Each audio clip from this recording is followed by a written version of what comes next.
Chameleon irritates me as a companion more than any other companion due to his wasted potential. If nothing else, I honestly wish they had a companion of this calibre in the modern series where he could have been utilised more, because ultimately having someone who is so susceptible to evil but who can also change shape every episode is an awesome idea.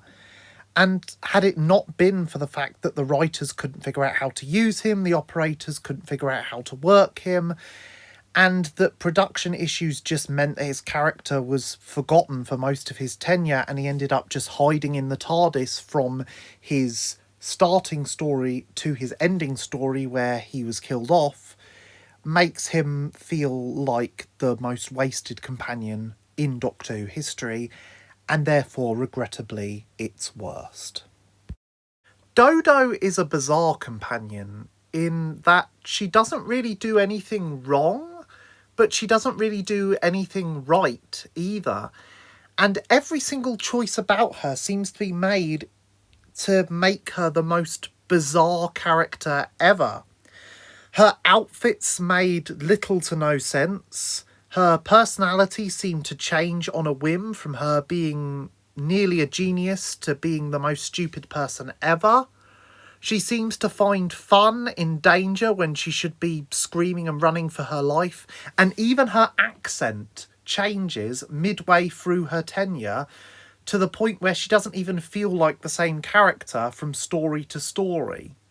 This, coupled with the fact that the actress was far older than the character was meant to be, and the fact that Jaqueline, quite understandably, didn't ever return to the character in any capacity, makes Dodo an oddity in the Doctor Who universe, and not in a good way. Ryan Sinclair, don't you dare, is about all I remember about this character. That and the fact that he had dyspraxia, which was barely brought up. Look, he's just forgettable, and it's not surprising, really, that they didn't find an interesting way to utilise him in Jodie Whittaker's finale, whereas they managed to find an interesting way of bringing back a lot of other companions. Ryan Sinclair ranks this low because he is forgettable. That's it.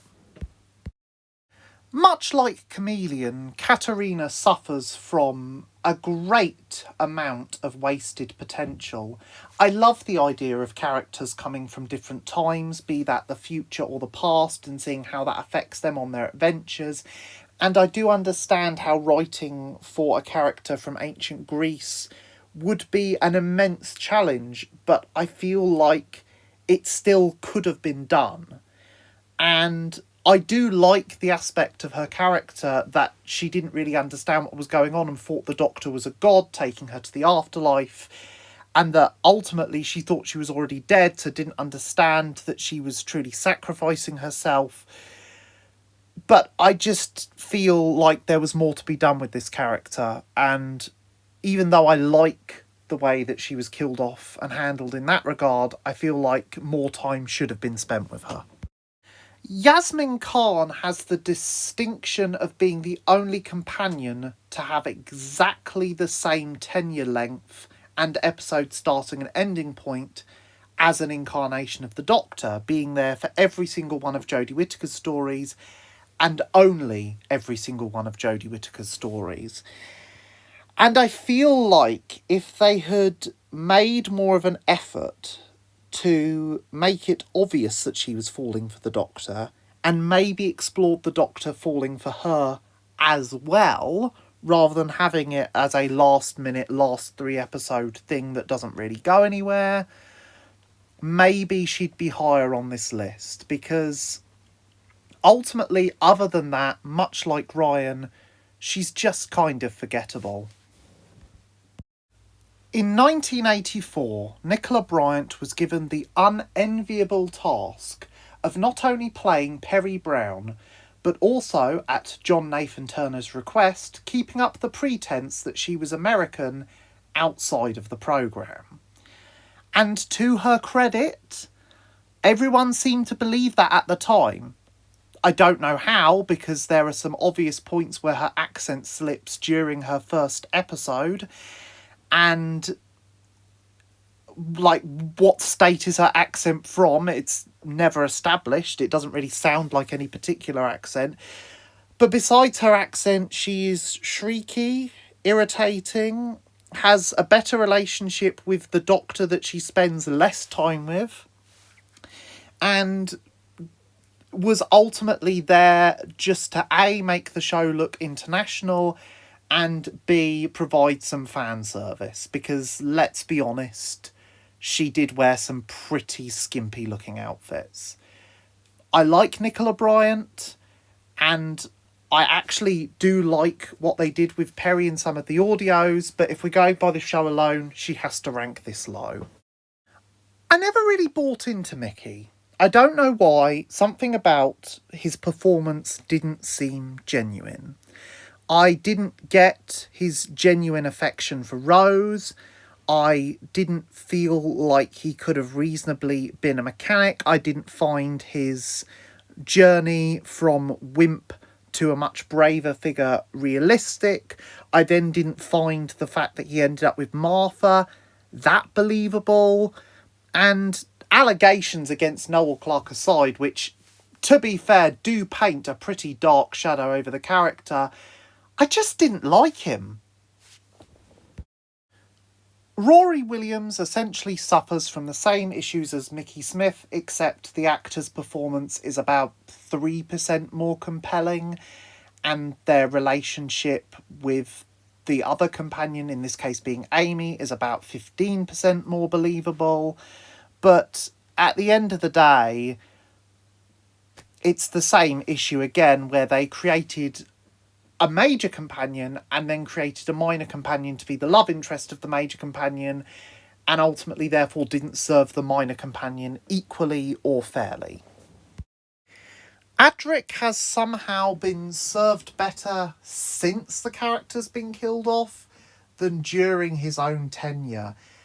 It's very apparent that he rubs people the wrong way, doesn't understand how to interact with anyone, and is pretty much only obsessed with maths and science rather than human interactions, which does make him an interesting character, albeit not a likeable one. It's very apparent that Matthew Waterhouse was having a fun time with the character, and it was his dream to portray it. And I do genuinely like some aspects of the character, especially the fact that he comes across as an autistic prototype. But I ultimately can't rank him any higher than this just because he's not that likeable. Nardole has no reason to really be a Doctor Who companion. The series would have worked with just the 12th Doctor and Bill, and may have actually been better. But he had his few amusing moments, and I have to admit, Matt Lucas did make the role charming. If perhaps he had served more of a function than just telling the Doctor what to do, then maybe he'd rank higher, but at this point he feels kind of superfluous. What might have come across as charming and chivalrous in the 60s just kind of grates with me in the 2020s, and I don't particularly not like Ian, but I don't particularly like him either.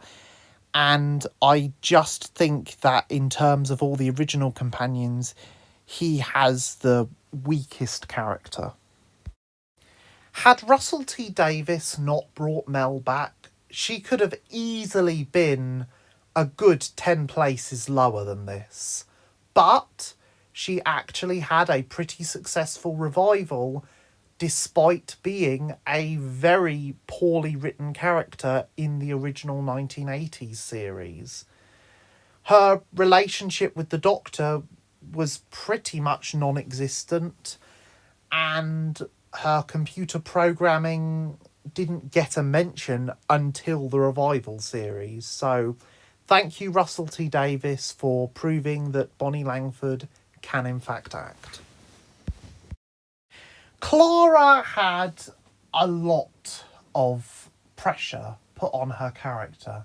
Not only was she made the most important woman in all of creation because she jumped into the Doctor's time stream as part of the 50th anniversary, but she was also given the tough task of being a modern counterpart to two arguably more interesting versions of her own character.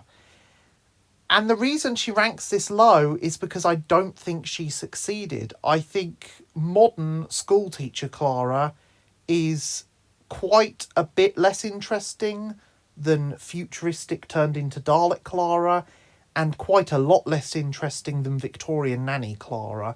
And I would have rather had one of those two variants of Clara as a companion than the final Clara that we got.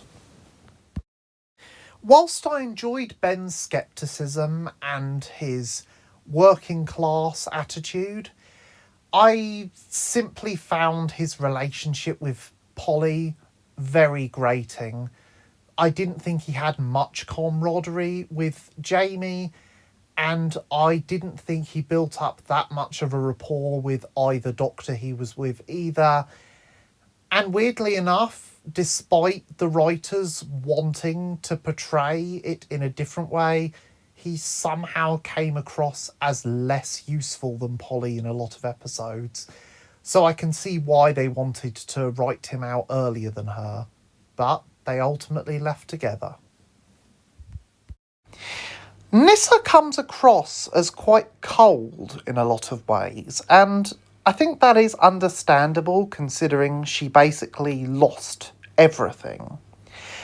But I also think that she definitely was on the right side of morality, and I think she was definitely close to the Doctor, Adric and Tegan in a way that was, despite her young age, quite motherly and endearing.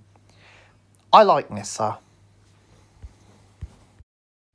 Dan Lewis had a lot of potential, and I think there were a lot of plot threads that could have been explored more with him if he was given more time than his measly 9 episodes.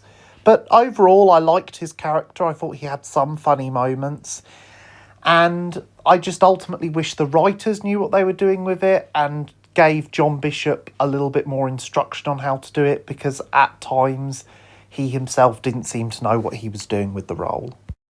Mike Yates ranks this high, not necessarily because he was the best companion morally or fitted being with the Doctor well, but because he had a complex story arc that ultimately resulted in him being downright traitorous towards his friends, but also had a redemption arc. And you can believe it because the character always came off in a kind of sleazy way that didn't necessarily sit right with everyone. So I like what they did with Mike Yates' character quite a lot. Most of what I like about Polly lies with Anneke Wills' performance, as she gives a lot of soul and strength to a character who otherwise could have come across as a 60s archetype female. I think time has reflected poorly on her, and I think a lot of people assume her to be one of the more shrieky, girly companions, and she isn't in that regard. She actually has quite a few moments of ingenuity, and although she is sometimes given a very not progressive role in the series, I think overall I like what they did with the character, and I think if she was to ever come back in the series, it would definitely be interesting to see how she had progressed and grown older. I think a lot of pressure was on Millie Gibson to do Ruby Sunday right. She was the figurehead for a new era of Doctor Who, and I think she did okay with it. I don't think she was necessarily for everyone, and I think there were a few people who were rubbed the wrong way by her, especially in comparison to some other companions. But I could see some similarities between her and Rose, and I ultimately enjoyed her character for what it's worth and don't think she's one of the worst ones out there. If characters like Polly and Perry came across as very stereotypically female, then Harry comes across as very stereotypically male. And this was ultimately due to the writers not knowing what to do with him. Ian Marter, though, was very charismatic in the role and knew exactly how to play a character who wanted to do his best, but was quite a bit of a bumbling fool. Certainly not as much as a bumbling fool as I think history makes him out to be, but definitely someone who got on the nerves of both the Doctor and Sarah Jane, and who ultimately decided that his personal skills were of better use to the army as a medical practitioner rather than as a companion to the Doctor. The two Romanas can be split up very easily by personality by saying that the first Romana is closed off, aloof, and more practically minded, whereas the second Romana is a lot more fun-loving, forgiving, and whimsical. And whilst both of them have elements of each other, it's just a matter of preference that I prefer Lalla Ward's portrayal over Mary Tamm's. Also, Mary Tamm did it for a shorter amount of time, and ultimately there was more chemistry between Tom and Lalla for obvious reasons. But I still think that Mary's portrayal gave a lot to Lalla's portrayal, and that's why she ranks at this high.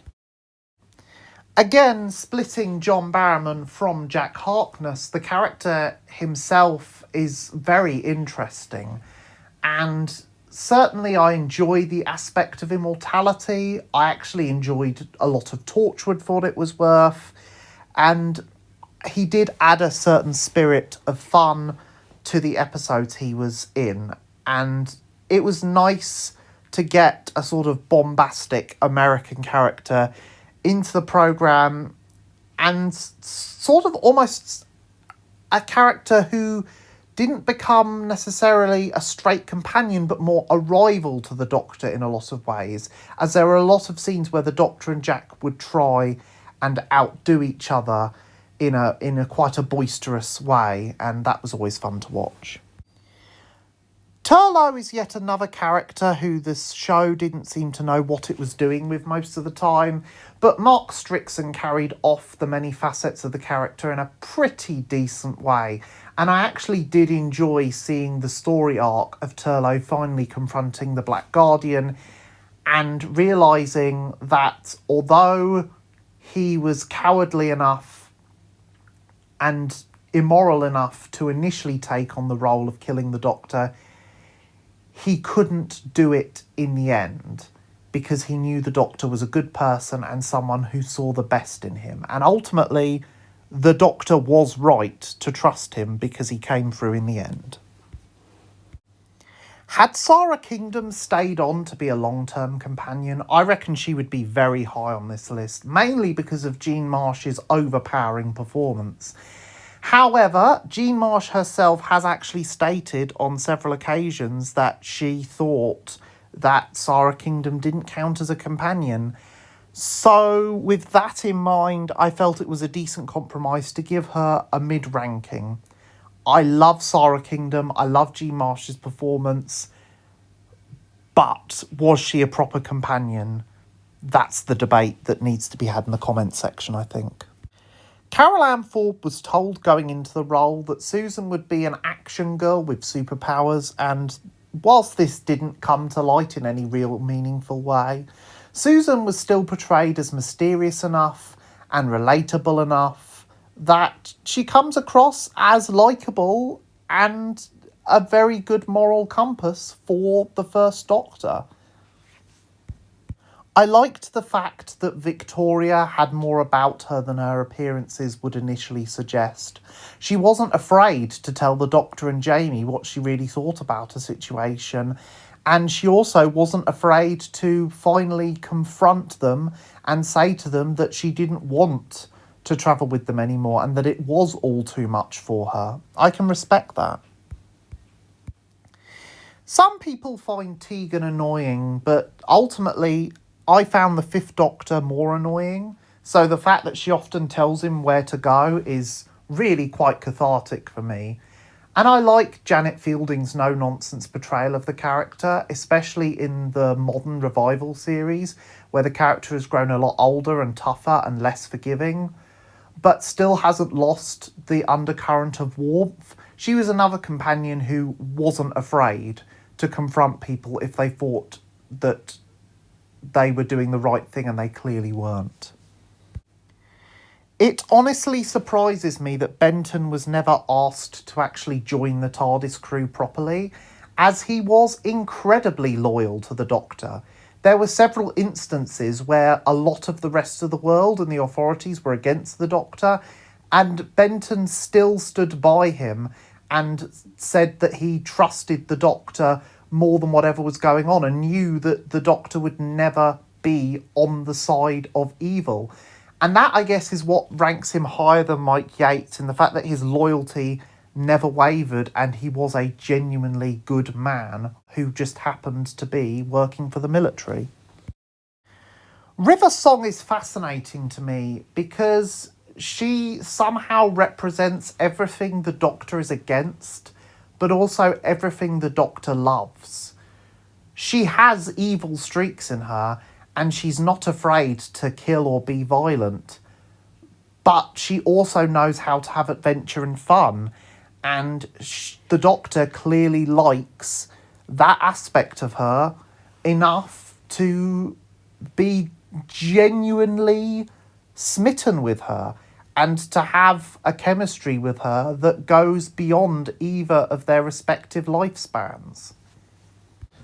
I must say, I'm as surprised as you are that the newest companion ended up nearing the top 20 of this list, but Belinda was genuinely a very, very well-written character who was the exact opposite of what came before her, because Ruby wanted to be an adventurer, whereas Belinda is very much thrown into adventure and has to grow to like it as time goes on. And she does grow to like it, but she's still insistent on the Doctor going back and saving the world and her parents and her family. And the only downside to it is the fact that I think her ending was just absolutely baffling. And I don't know if I think that her being Poppy's mother the whole time really makes sense for her character in the slightest. The great thing to me about the second Romana is that, to a certain extent, it was the Doctor travelling with a female version of the Doctor. Don't get me wrong, Tom Baker's Doctor and Lalla Ward's Romana were two quite different characters, but they were close enough that you began to see how a female Doctor could easily work, as she was very quirky, very flamboyant, very unapologetic about her own sort of moral actions.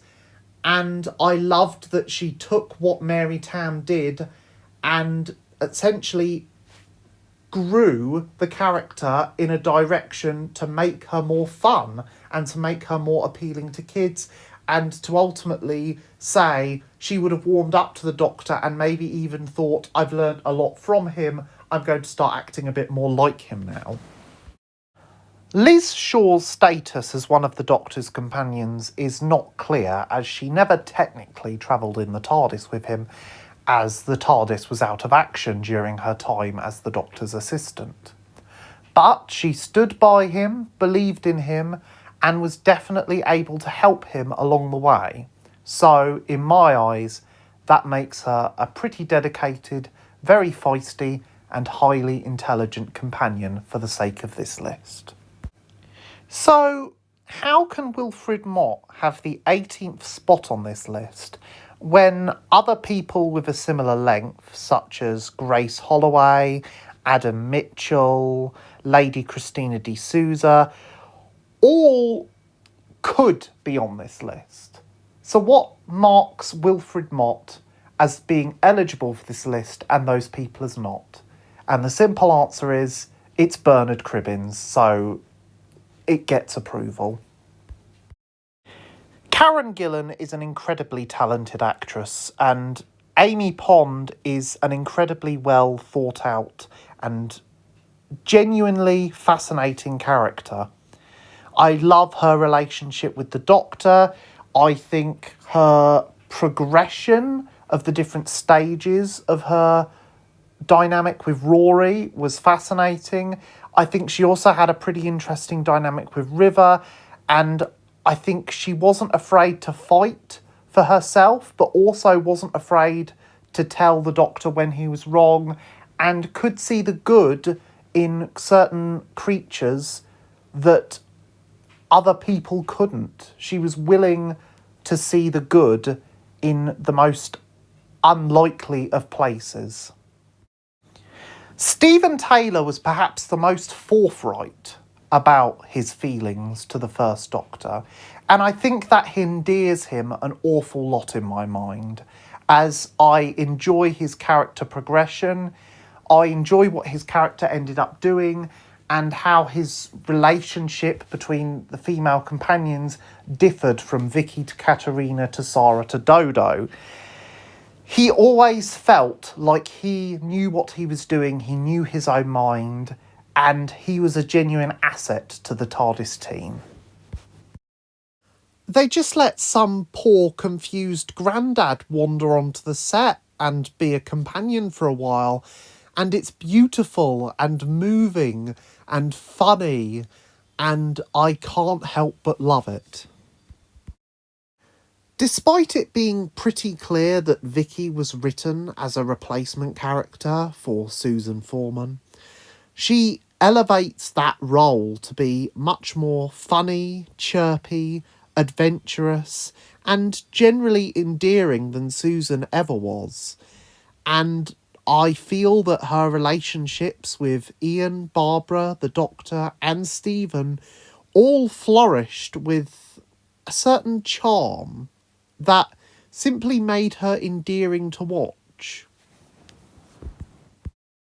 Say what you want about the practicalities of this character, but you can't deny that every time K9 is on screen, whether it's in Doctor Who or Sarah Jane Adventures, whether he's voiced by John Leeson or David Brierly, it was fantastic. And you can't help but love this poor, adorable, robotic nonsense that is going on screen. It's just a brilliantly conceived character that obviously appeals to children, and I can't help but feel a thrill every time K9's on screen, just because it's such an obscene idea and such a silly character, but it works.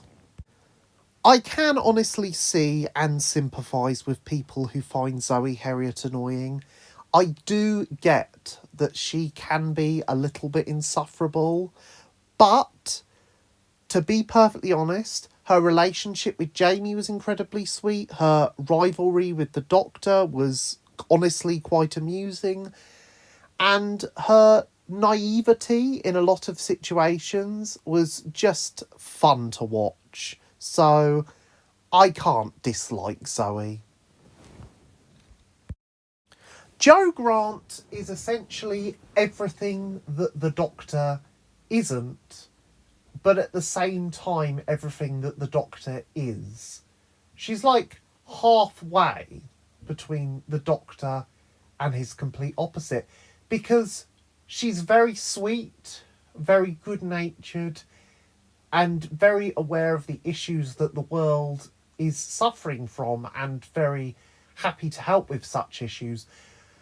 But at the same time, she takes a more creative approach to things. She takes a more artistic approach to things. She takes a less scientific view and is able to view things in a more emotional and human way. And even a character like the Master, for example, is someone who she still views as a person. To me, Barbara Wright represents everything that's great about modern companions, in that she's feisty, she's forthright, she has a sensitive side, but she is willing to stand up for her own opinions and can also be quite humorous at times. It's no surprise, really, that Russell T Davies said that Donna Noble was essentially a modern interpretation of Barbara Wright. For many people, Rose Tyler was their first companion, and I can count myself among these lucky few. She was plucky, courageous, very funny at times, and had a great relationship with both doctors. Ultimately, her story doesn't end in full tragedy, but her legacy, no matter what happens, will live on forever, as she created a new type of companion for the era and performed her role as an audience surrogate perfectly from the get-go. She is, no matter what anyone else says, one of the greats. Brigadier Alistair Gordon Lethbridge Stewart is an interesting face in the Doctor Who pantheon, in that, in some ways, he was a rival to the Doctor, providing a more firm and militaristic approach to matters, whilst the Doctor viewed things in a more scientific and emotional way. But, at the end of the day, he remained firm friends with the Doctor, and remained a true ally to the core. It's regrettable that we did not get more time with Bill Potts as a character, for she proved to me that Doctor Who could still write decent companions, even during the Stephen Moffat era. She was courageous, intelligent, witty, and proved to be, in my eyes, an important icon for the LGBT community within the Doctor Who pantheon. Ace was the first companion in the series in general to have any kind of backstory or proper motivations explored. In this respect, she became the template for the modern companion, because during her time with Sylvester McCoy, the focus of the show shifted from being about the Doctor to being about the companion. And I think the show should always be more about the companion than the Doctor, because the Doctor is mysterious and should remain so, whereas the companion is the audience surrogate and needs to be, in some way or another, relatable. Martha Jones put up with a lot during her tenure as the Doctor. She ultimately fell in love with the Doctor and then watched him fall in love with a different human when he became human himself. She got trapped in the 60s with him for a short while, and even ended up trekking the world all by herself whilst her family were tortured.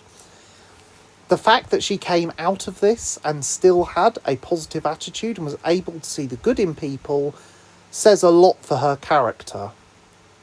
She is an absolute gem. Jamie is a perfect example of a historical character done correctly. Sure, there were certain things that were played for laughs, but we were always laughing with Jamie, not at Jamie. His Scottish roots were never forgotten, and his attitudes, whilst they did change over his time with the Doctor, were never exaggerated beyond belief. He came across as both alien to the viewer and relatable, and represented a time when companions from different places other than present-day England were capable of having a decent amount of things to do on screen. It says a lot about a companion when they can have audio spin-offs and then have 2 actual series made about them as well. And Sarah Jane Smith is pretty much the ultimate companion, and if it weren't for my personal preferences, would probably be at the top of this list. She was developed to be a Lois Lane to the Doctor's Superman, and you can see that in a lot of respects. She was a journalist with a lot of curiosity and a big maternal instinct. Elisabeth Sladen was a legend, and Sarah Jane's story will go on forever. I get that Catherine Tate's style of comedy and performance may not be for everyone, but I personally couldn't have been more thrilled when I heard that she was returning for the 60th anniversary specials. I wanted her character to gain back the development that she had with the Doctor, and I was heartbroken when she lost her memories. So the fact that she finally, belatedly, got a proper happy ending was the absolute world to me. She was, without a doubt, a brilliant companion to the Doctor and the friend that the 10th Doctor needed at that time. It probably says more about me than I'd like it to that my immediate instinct is to gravitate towards the woman in the leather bikini, but at the end of the day, there's more to Leela than that. She was a savage, and she was a savage that the Doctor took under her wing and was willing to learn about the universe around her in a way that her tribe would never have taught her. She was fiercely loyal to the Doctor and to anyone else she deemed worthy, but she never forgot her savage instincts and didn't compromise her own morals for anyone else. She is, in my eyes, what the perfect Doctor Who companion should be. Someone who starts off with the Doctor having an immense curiosity and ability to learn, and eventually leaves the Doctor as a better person. Louise Jameson absolutely sold this role, and I'm not sure any other actress could have done it better. But I think I've waffled on long enough for this video, so thank you for watching, and please do write your thoughts and opinions in the comments below. Cheers, bye.